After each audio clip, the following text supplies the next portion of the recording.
नमस्कार। पिछले सप्ताह हमने विचार विमर्श किया था निफ्टी की रेंज के बारे में कि ये 11,000 से लेकर 11,500 की रेंज के बीच ट्रेड करेगा और उसकी ज़्यादा संभावना है कि इस बार ये 11,500 की ऊपरी लेवल को तोड़े और उसके ऊपर ट्रेड करे। 11,350 का जो पिछला हाई था उसको ऊपर की तरफ तोड़ा, फिर नीचे गया। 11,450 का एक नया हाई बनाया और उसके बाद में फिर 11,300 360 के आजू बाजू ये फिर बंद हुआ। यानी ये हायर हाई का पैटर्न बनाया है, जो ये इंडिकेट करता है कि निफ्टी की जो दिशा है वो ऊपर की तरफ है। और इस बार ये रेंज जो 11,000 से 11,500 की है ये टूटते टूटते बची है, लेकिन उम्मीद है कि अगले सप्ताह इस रेंज को ये तोड़ेगा और ब्रेकआउट लेगा। 11,500 का एक साइकोलॉजिकल लेवल होता है, उस लेवल को अगर निफ्टी तोड़ता है ऊपर की तरफ तो ये मान के चलिए कि 11,700 750 800 के नए लेवल अपने को अगले आने वाले कुछ दिनों में देख सकते हैं। लेकिन सबसे बड़ी बात यह है कि निफ्टी के वैल्यूएशन कहाँ ट्रेड कर रहे हैं। अभी निफ्टी की पीई अपने उच्चतम स्तर पर है और लगता है कि यहाँ वैल्यूएशन थोड़े महंगे हो गए हैं, इसलिए कॉशियस रहने की ज़रूरत है।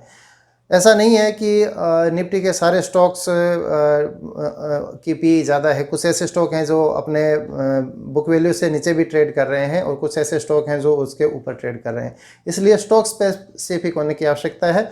हमें दिग्गज के जो प्लेयर हैं उन पर भी अपना निशाना लगाना होगा, लेकिन इसके अलावा स्टॉक स्पेसिफिक अपन छांटेंगे और उन पर ट्रेड करना ज़्यादा सही रहेगा, ऐसा मेरा मानना है।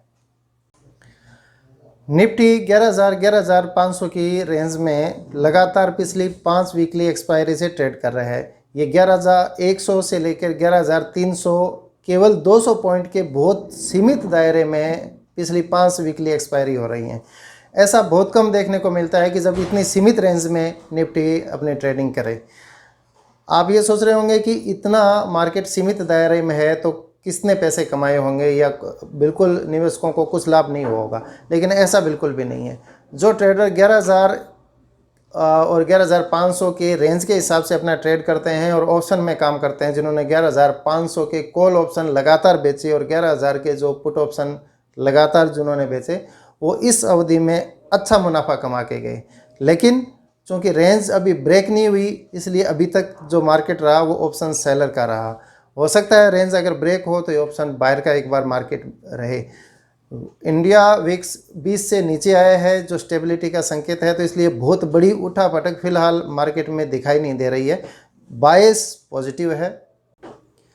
पिछले सप्ताह पर कोल इंडिया 130 में बाय किया था, जो अभी भी पोजीशन है उसकी 140 के आसपास ट्रेड कर रहा है। टारगेट 145 के हिसाब से है। अगर 1-2 दिन में अचीव होता है तो ठीक है, वरना यहाँ से प्रॉफिट बुकिंग का इरादा है। EI होटल जिसने वीकली ब्रेकआउट दिया, डेली ब्रेकआउट दिया, 79 के लेवल पर ख़रीदा था, 90 के लेवल पर उससे एग्जिट हो गया, हालांकि इसके ऊपर ट्रेड कर रहा है। बात कर लेते हैं दर्शकों के जो ईमेल्स प्राप्त हुए हैं उनके जवाब की। मिस्टर प्रदीप सेठिया ने हमें ईमेल भेजा है कि hi sir, how much fall in Nifty in month of August, please tell your valuable advice. Actually there is no big fall expected right now in Nifty. और अगर बुरे से बुरे हालत होती है या जैसे सुप्रीम कोर्ट का वर्डिक्ट आता है AGR के बारे में और वो नेगेटिव आ जाता है, तो भी 11,000 से नीचे अगस्त में निफ्टी नहीं लगता और केवल 1 वीक ही बाकी है। तो मुझे नहीं लगता कि कोई बड़ा बिग फॉल अभी आने वाला है। दूसरे जो दर्शक हैं वो हैं मिस्टर सिद्धार्थ।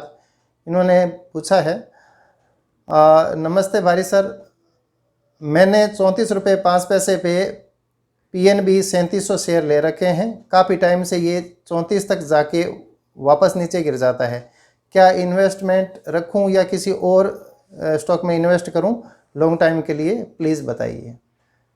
इसका 4 दिन पहले जब ये पिछले संडे को इसके एडवाइस जो उत्तर दिया था हमने, वो था कि stay invested till this week. अभी अच्छे भाव की उम्मीद है, प्रॉफिट मिले तो एग्जिट हो जाएं, लॉन्ग टर्म में PNB से दूर ही रहें तो अच्छा है।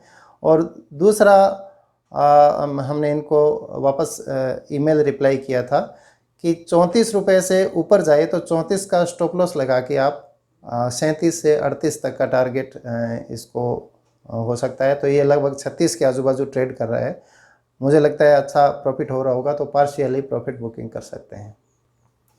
पंजाब नेशनल बैंक एक पब्लिक सेक्टर यूनिट है। पब्लिक सेक्टर यूनिट्स में निवेश के अपने जोखिम हैं, अपने फ़ायदे हैं। अगला एक video special public sector units के बारे में आपको बना के भेज रहा हूँ मैं। उसमें मिनी रत्न 2, नवरत्न और महारत्न, ये जो कंपनियां हैं पब्लिक सेक्टर यूनिट्स के, इनके बारे में जानकारी दी जाएगी।